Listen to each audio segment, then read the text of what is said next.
जय भीम भारत। आप देख रहे WH न्यूज और IBM TV9। मैं विजय खौसे।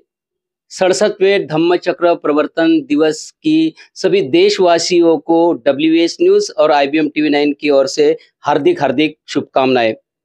आज मेरे साथ में एक विशेष व्यक्ति है, पूर्व विधायक प्रकाश जी गजबी है, और वो हर साल धम्म चक्र प्रवर्तन दिवस के उपलक्ष्य में एक नया उपक्रम लेकर आते हैं। अब जानेंगे हम इस साल उन्होंने क्या लाया है। सर, दोनों चैनल में आपका स्वागत है। क्या इस बार क्या विशेष दीक्षा भूमि पर प्रोग्राम आपके ओर से होने जा रहा है?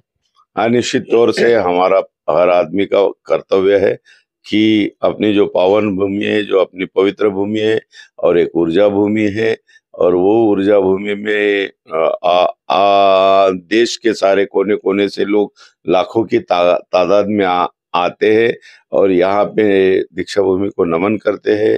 यहाँ की मिट्टी अपने माथे को लगाते हैं और यहाँ से एक प्रेरणा लेकर जाते हैं। तो हम ये चाहते थे कि एक बुद्ध और डॉक्टर बाबा साहब अम्बेडकर जी के जीवन चरित्र के ऊपर, जीवन के ऊपर आधारित कोई गीत, अच्छे संगीत यहाँ पे हो, और निश्चित तौर से बाहर गांव से जो आने वाले लोग हैं उनके लिए एक मार्ग और दिशा देने वाला कार्यक्रम होना चाहिए। इसलिए मैं देश के बोलना चाहिए एक ख्यातनाम गायक आनंद शिंदे, जो उनकी पीढ़ी पूरी एक बुद्ध प्रबोधन में लगी हुई है। प्रहलाद शिंदे से लेके, आनंद शिंदे से लेके, आदर्श शिंदे से लेके उत्कर्ष शिंदे तक, मग विष्णु शिंदे हो, ये सारे लोग एक बुद्ध भीम गीते गाते रहते हैं और देश में बौद्ध धर्मियों के दिल में एक आस्था जगाते हैं बौद्ध धर्म के बारे में, बाबा साहब के बारे में। तो आज उनका बहुत ही अच्छा कार्यक्रम है, रंगारंग कार्यक्रम है, और ये दीक्षा भूमि हमारे लिए एक आशा का किरण है। और ये दीक्षा भूमि यहाँ पे जो उनका जो कार्यक्रम है कहाँ पर है और कितने बजे से चालू होगा, थोड़ा दर्शकों को बता दीजिए। अभी शाम को 7 बजे से 11-12 बजे तक कार्यक्रम रहेगा।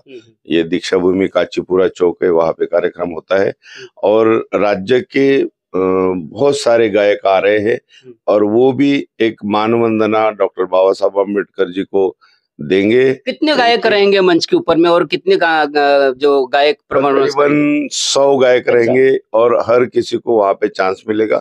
हर कोई बम्बई से आए, कोई पुणे से आए, कोई अमरावती से आए, औरंगाबाद से आए, या फिर और अन्य जगहों से भी महिलाएं भी जो गायिका है वो भी सभी गायक यहाँ पे आए हैं और एक अलग ही अनोखा कार्यक्रम इस नागपुर शहर के लिए रहेगा।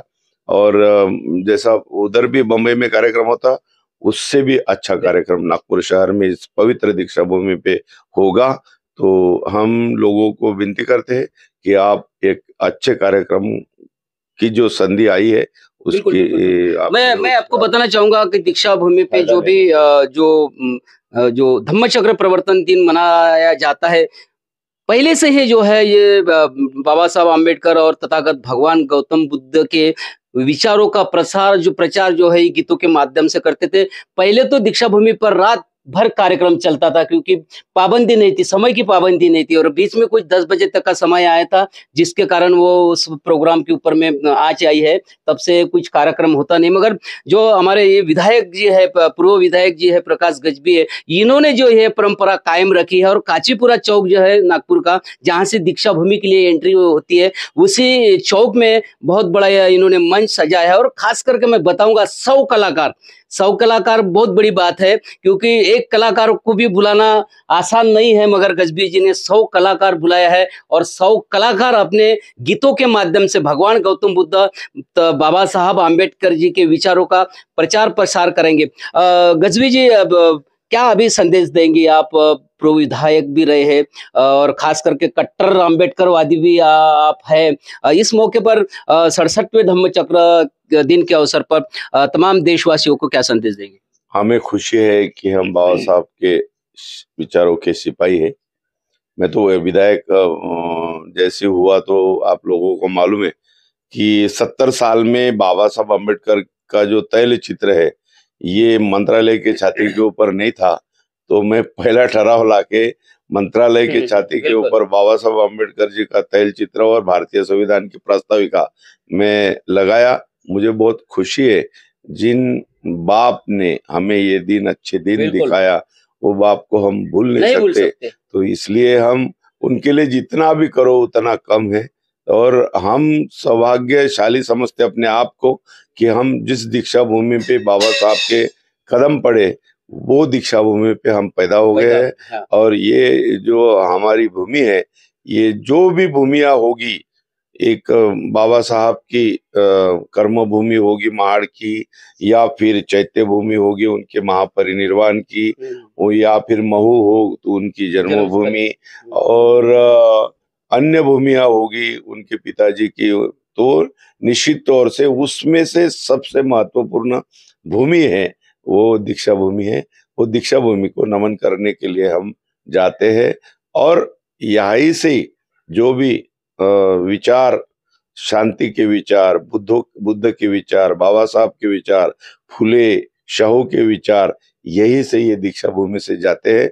ये मिट्टी को हम नमन करते हैं और हमारे लोगों को हम शुभेच्छा देते हैं कि तुम्हारी जिंदगी में अच्छे दिन आए, और ये दीक्षा भूमि को आप नतमस्तक हो रहे, तो आपके बाल बच्चे जो भी पढ़ रहे होंगे वो अच्छी तादाद में पढ़े, शिक्षित हो, जो बाबा साहब का सपना हो वो पूरा हो, ऐसी और पूरा होने के लिए ताकत तथागत भगवान गौतम बुद्ध के विचार दे, ऐसी प्रार्थना हम करते हैं और सबको शुभेच्छा देते हैं।